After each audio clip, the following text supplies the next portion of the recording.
Um poema do Fernando Pessoa, sob o pseudônimo do Alberto Caeiro, em que ele diz assim: sou um guardador de rebanhos, o meu rebanho é os meus pensamentos, e os meus pensamentos são todos sensações.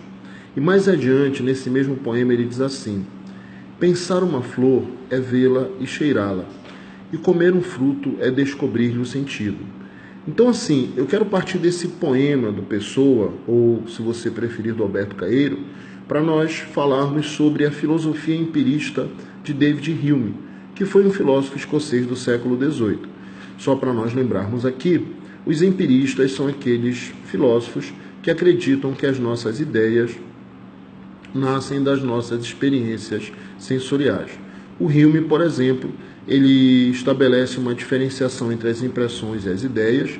Ele diz que as impressões são vivas e fortes e elas ocorrem na nossa mente no exato momento em que nós vivemos as nossas experiências sensíveis. Por exemplo, quando eu bato o meu dedinho do pé na parede da casa, em algum móvel e tal, e aquela dor angustiante que eu sinto naquele momento, tá?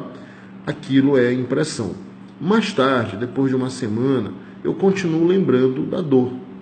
Mas não chega, né, por mais angustiante que seja essa lembrança, não chega nem perto daquilo que eu senti quando eu bati o dedinho. Então isso que ficou depois é a ideia. A ideia é um pálido reflexo da impressão. Vamos lá. Se as ideias nascem das nossas experiências sensíveis, o Hume vai dividi-las também em ideias simples e ideias complexas.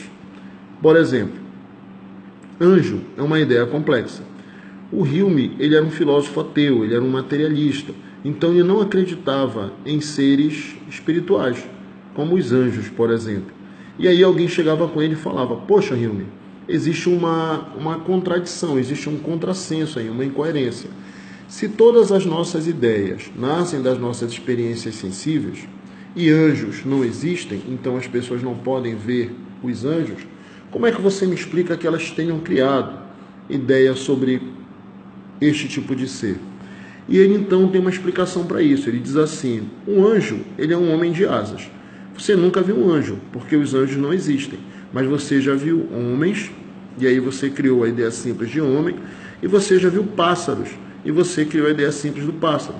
Então o que você faz? Você combina a ideia simples do pássaro com a ideia simples do homem, e você tem a ideia complexa do anjo, que é um homem de asas, e pronto.